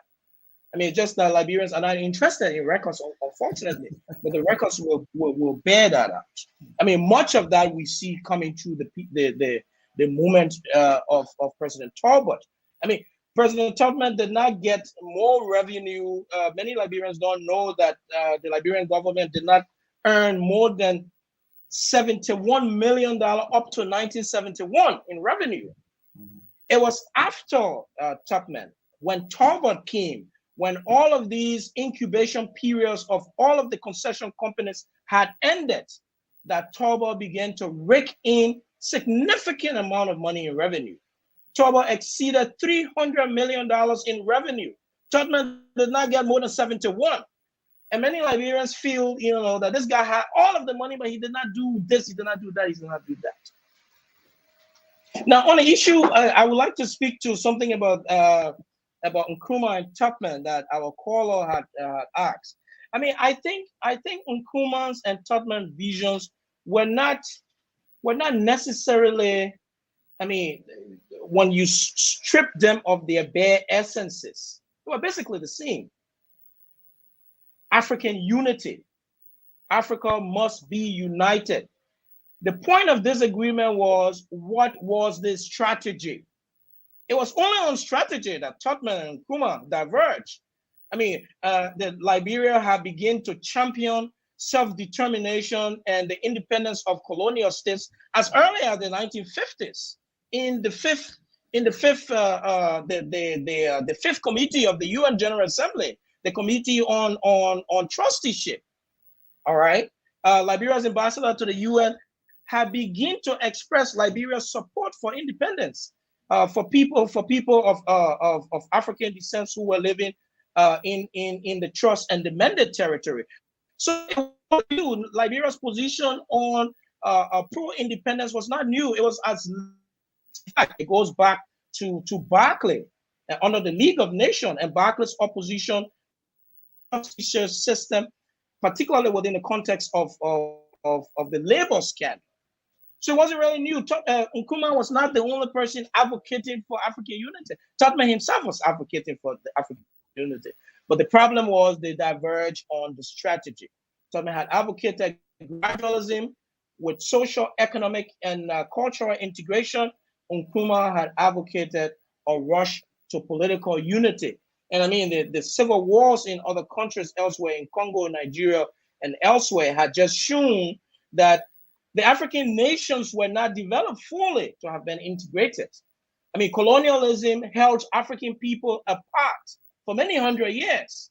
So in order to integrate, in order to unite, Tubman's view was we had to get to know each other. All right. And we saw how, some of the countries who did not prioritize integration very quickly went into civil war after that, due to ethnic strifes here and there.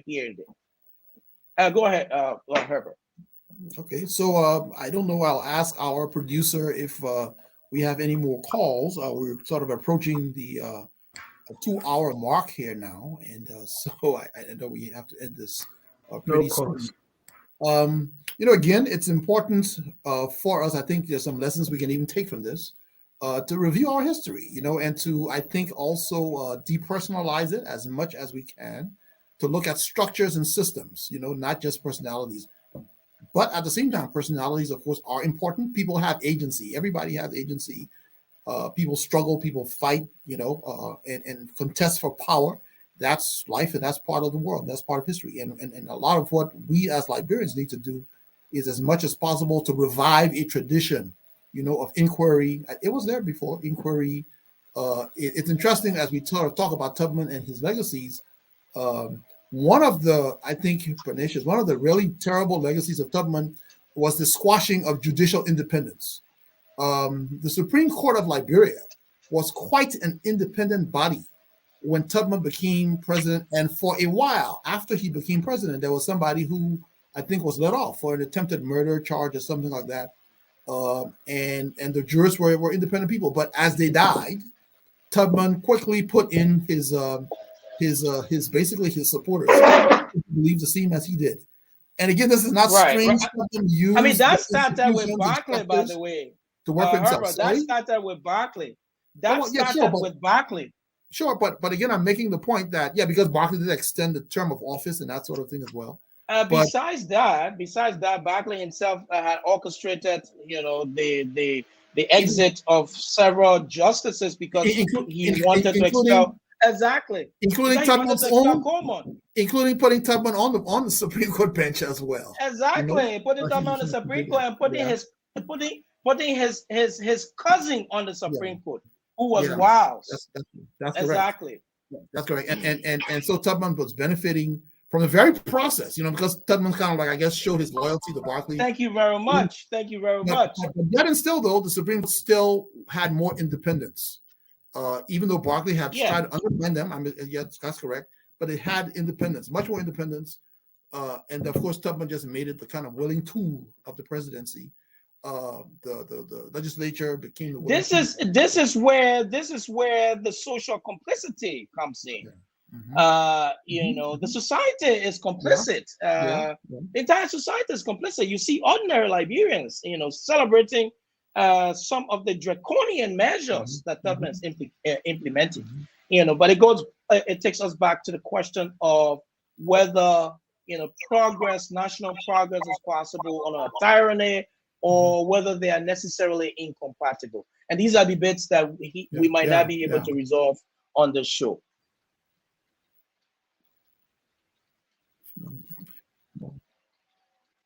But again, nonetheless true. Nonetheless, important to discussions. Absolutely. And and Herbert, what we Liberians are typically. Sorry, can you hear me? I cannot. Dr. Brewer is having some issue. Go ahead, too. I mean, like Liberians are sometimes disinterested in the facts. They are less interested in the evidence, and whenever there is an evidence that seems to contradict their popular worldview, they seem to willingly object to it. And I hope to complete my book in 2022 on this particular subject, on Tubman's role within Liberian politics domestically, but also Tubman and Liberia's role within the making of the global system, because we played a very important role. And I will agree with Herbert that there is a need to return to that tradition of inquiry, that tradition of incisive, objective thinking, irrespective of what our political persuasions are. Whether we believe that Liberia's problem is the problem of American Liberians, or Liberia's problems is now the problem of indigenous people. I mean, I don't like to highlight these dichotomies, because the old divisions that existed in the past are now being replaced with new divisions. Today, instead of cultural classes, we now have political and economic classes. But the divisions still exist. And it is our responsibility to constantly, probe the society, to ask harder questions, to sort of attempt to reevaluate history, because much of our history, is shredded in speculations and in half truths, and sometimes in outright lie. And I think it's important to constantly reevaluate our history, particularly in light of the 200th anniversary of the arrival of the first group of settlers in this country. I think there could be no better time to return to history, to return to Liberian history in a more serious and conscious way. I'm here, and I will be with you in a minute. I just had to learn some of the tricks here. Very, very good, very good. And so we're kind of wrapping up here. I would just sort of add to that too, the one that I take the basic position that the fundamental contradiction in Liberia is today and has always been a conflict of social classes, class conflict in the society that has taken different forms over periods of time. That ethnicity is not now and has never really been the major fault line in society. But again, for people to debate. Happy to debate, happy to be here. Herbert Brewer is my name, sitting in for Dennis Jah. Thank you all for tuning in to Focus on Liberia. Thank you, Dr. Toe. And I wish everybody... Thank you very much, Herbert. It was a great discussion, and I hope to be on a panel with you again. Okay. Good night. Good night. We are Liberia. Liberia is our home.